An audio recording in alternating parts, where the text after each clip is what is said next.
Tempo کے ساتھ چلتے ہوئے جب جگہ آ جائے تو جگہ اپنے اس طرح سے لینے کے واپس آپ ٹیمپو پہ آئیں. دیکھیں تو سوالی بھی کھڑا سجتا ہے تا ہے سجتا ہے تا ہے. ٹھیک ہے، تا ہے. دیکھیں میرا پورا جو ہے وہ ردم پہ آ رہا ہے، تال پہ آ رہا ہے. یہ سرگوشی مطلب وسپنگ کرنا، یعنی کہ آرام سے کان میں بولنا. بسم اللہ الرحمن الرحیم. السلام علیکم دوستوں، میں ہوں نعت خواں محمد بلال بھٹی. امید کرتا ہوں تمام دیکھنے والے خیریت سے ہوں گے. آج موسٹ ریکویسٹڈ نعت کلاس لے کر آپ کی خدمت میں حاضر ہوا ہوں. بہت زیادہ میسیجز آ رہے تھے کہ بلال بھائی اس کلام پر ویڈیو بنائیں کہ ان کی چوکھٹ ہو تو کاسا بھی پڑا سجتا ہے، در بڑا ہو تو سوالی بھی کھڑا سجتا ہے. سبحان اللہ.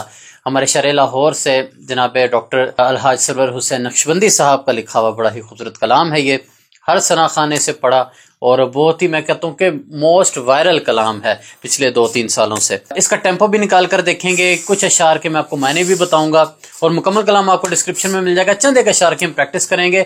چینل پر نہیں تو پلیز چینل کو سبسکرائب کر لیں، ویڈیو کو لائک کر لیں. تو آئیے آج کی نعت کلاس کا آغاز کرتے ہیں. سب سے پہلے اس کلام کا ٹیمپو نکالنے کی کوشش کرتے ہیں. میرا جہاں تک آئیڈیا کہتا ہے کہ یہ تقریباً 75 کے راؤنڈ اباؤٹ ہوگا. تو دیکھ لیتے ہیں. 1 2 3 4 1 2 3 4.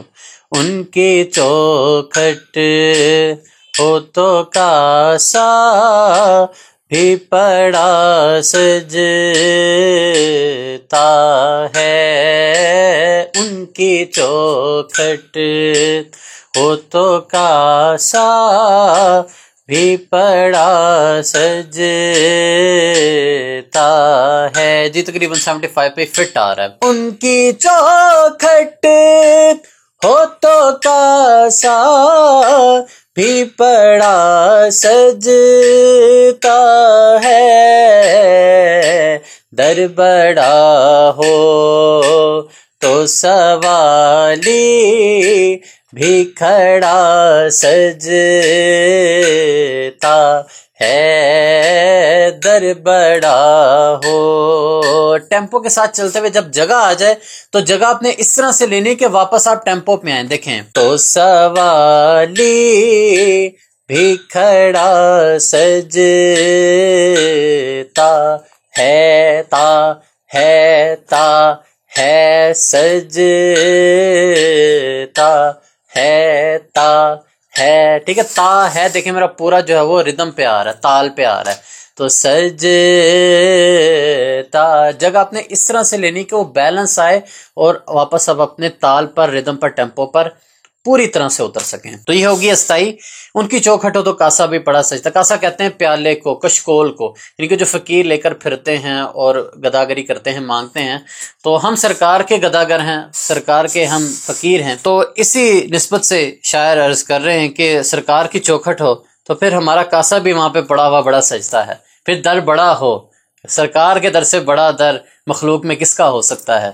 تو در بڑا ہو تو سوالی بھی کھڑا سجتا ہے. سبحان اللہ. تو پھر سرکار کا در ہو تو پھر سوالی بھی کھڑا ہوا سجتا ہے کہ ہم کسی دنیا دار سے نہیں مانگ رہے، ہم سرکار سے مانگ رہے ہیں. اللہ تعالیٰ نے اپنی عطا سے ان کو عطا کیا اور وہ تقسیم کرنے والے ہیں. ایسا آقا ہو تو لازم ہے غلامی پہ غرور. ویسے تو شریعت نے غرور کرنے سے منع کیا ہے، سخت گناہ ہے، لیکن ہم کیوں نہ اس پر ناز کریں کہ ہم سرکار کی امتی ہیں. اللہ ہمیں چاہتا تو ہمیں معاذ اللہ کسی اور مذہب میں بھی پیدا کر سکتا تھا، کسی اور دھرم میں پیدا کر سکتا تھا، ہمیں کیڑے مکوڑوں میں شامل کر سکتا تھا، ہمیں جانور بنا سکتا تھا. لیکن اس کا خاص کرم ہے کہ اس نے ہمیں اشرف المخلوقات میں پیدا کیا اور سب سے بڑھ کر سرکار کی امت میں پیدا کیا، جس امت میں پیدا ہونے کے لیے انبیاء نے خواہش کی. تو ہمیں بن مانگے سرکار کی امت میں شامل ہونا نصیب ہوا. ہمیں قدر کرنی چاہیے. قدر اسی طرح سے ہم کہ سرکار کے طریقوں پر چلیں اور ان کی مان کر چلیں. اس ناز کا حق تبھی ادا ہوگا. تو اگر ہمیں اللہ پاک کوئی اور مخلوق بنا دیتا تو ہمارا کیا زور تھا، ہم کیا کر سکتے تھے. تو ہمیں شکر ادا کرنا چاہیے کہ ہمیں کوئی محنت، کوئی قربانیاں دیے بغیر ہمیں دین اسلام مل گیا، سرکار کی امت میں آنا نصیب ہو گیا. ایسا آقا ہو تو لازم ہے غلامی پہ غرور. اب غرور سے ہم واپس آئیں گے. ایسا آقا ایسا آقا.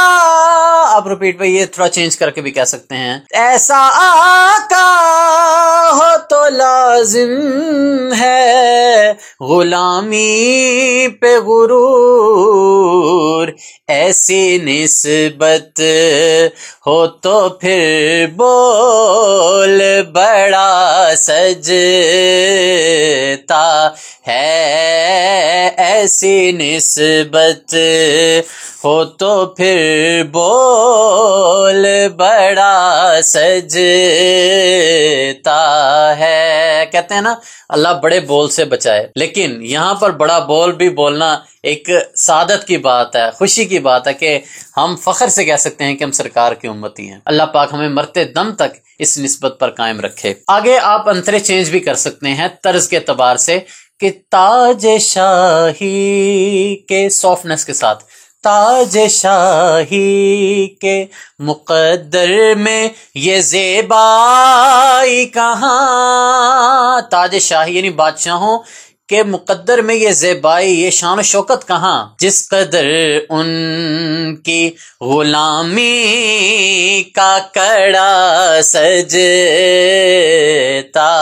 ہے. جس قدر ان کی غلامی کا کڑا سجتا ہے. اگلا شعر ہم تھوڑا اور چینج کریں گے. یہ غلامی کہیں کمتر نہیں ہونے دیتی. یہ غلامی کہیں کمتر نہیں ہونے دیتی. یہ غلامی کہیں کمتر نہیں ہونے دیتی. ان کا نوکر ہو تو شاہوں میں کھڑا سجتا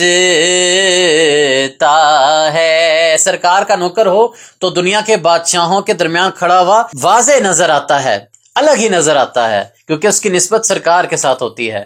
ان کا نوکر ہو تو شاہوں میں کھڑا سجتا ہے. سرور دی کے مسلح پہ خدا جانتا ہے. لو سے ہم نے سٹیپ بائی سٹیپ اوپر کی طرف آنا ہے.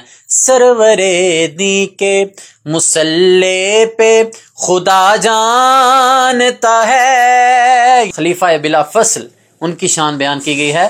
سرور دی کے مسلح پہ خدا جانتا ہے کہ مرتضیٰ پیچھے ہوں صدیق کھڑا سجتا ہے. مرتضیٰ سے مراد حضرت مولا علی رضی اللہ تعالی عنہ کی اتنی محبت تھی صحابہ اور اہل بیت میں. مرتضیٰ پیچھے ہوں صدیق کھڑا سجتا ہے. کسی منظر میں نہیں ایسی دلاویز کشش. کسی منظر میں نہیں ایسی دلاویز کشش. کسی دنیا کے منظر میں اتنی اٹریکشن نہیں. کس میں؟ گنبد سبز ہی آنکھوں میں بسا سجتا ہے. شعر کو سمجھ کے پڑھا کریں، یقین کریں بہت کیفیت طاری ہوتی ہے. رٹا نہ مارا کریں، خدا کا واسطہ ہے. آدھے سے زیادہ نعت خواں جو نئے آنے والے ہیں ان کا رٹافیکیشن پہ پورا فوکس ہے. سمجھ کے پڑھنے کی زحمت بہت کم لوگ کر رہے ہیں نئے پڑھنے والوں میں، جو بھی سٹارٹ کر رہے ہیں. آپ کو پہلے کلام سمجھنے کی ضرورت ہے، پھر اس کو ادا کریں. دیکھ کے بولے یہ صدیق و عمر طیبہ میں، یعنی طیبہ کی گلیاں ہیں. حضرت عمر فاروق رضی اللہ تعالیٰ عنہ اور حضرت سیدنا صدیق اکبر رضی اللہ تعالیٰ عنہ. کیا منظر دیکھ رہے ہیں؟ دیکھ کے بولے یہ صدیق و عمر طیبہ میں کندھائے شاہ پہ شبیر چڑھا سجتا ہے۔ شبیر سے مراد حضرت مولا حسن رضی اللہ تعالیٰ عنہ کہ وہ بچپن میں سرکار کے کندھوں مبارک پر کھیلا کرتے تھے اور سرکار ان کو اپنے شانہ مبارک پر بٹھا کر سیر کروایا کرتے تھے۔ جو سرکار کے صحابہ ہیں وہ دیکھ کر خوش ہو رہے ہیں، وہ کہہ رہے ہیں کہ سرکار کے کندھے مبارک پر حضرت حسین رضی اللہ تعالیٰ عنہ بیٹھے ہوئے سجتے ہیں۔ کندھائے شاہ پہ شبیر چڑھا سجتا ہے، مولا شبر سے خدا جانے سخی مہدی تک۔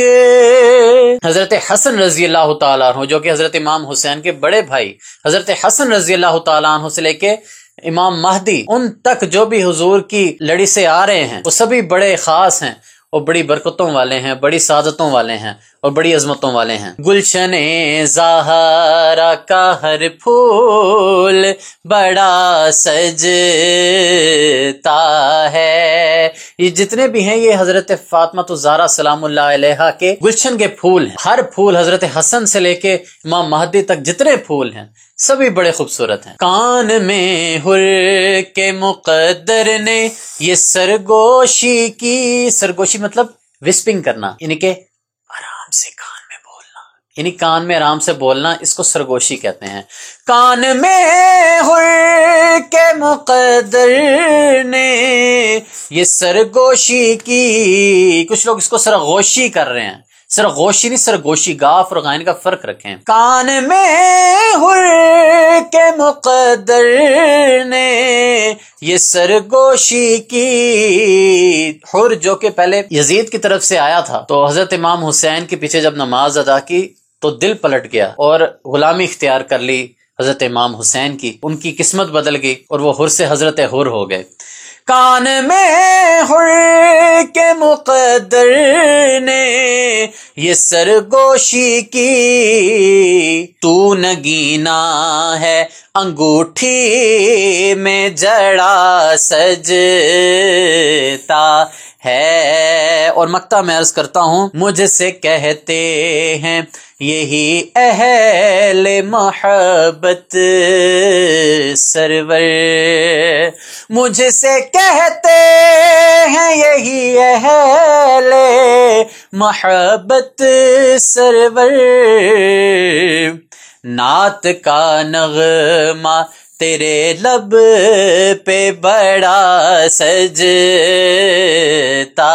ہے۔ مجھ سے کہتے ہیں یہی اہل محبت سرور، نعت کا نغمہ تیرے لب پہ بڑا سجتا ہے، کہ جو سرور نقشبندی صاحب کہتے ہیں کہ جو مجھ سے محبت کرنے والے ہیں نعت کے طفیل، وہ سبھی کہتے ہیں کہ اے سرور، نعت کا جو نغمہ تیرے لب پہ ہمہ وقت جاری رہتا ہے، جو آپ نعت پڑھتے ہو وہ آپ کی زبان پہ بڑا سجتا ہے یہ نغمہ۔ سبحان اللہ۔ اللہ پاک ہمیں بھی انہی نغموں میں، انہی ترانوں میں اپنی زندگیاں بسر کرنے کی توفیق عطا فرمائے۔ تو ویڈیو اچھی لگی ہے تو اس کو لائک کر دیں، شیئر کر دیں۔ انشاءاللہ تعالیٰ جلد اگلی ویڈیو میں آپ سے ملاقات ہوتی ہے، تب تک کے لیے اجازت دیجیے، اللہ نگہبان۔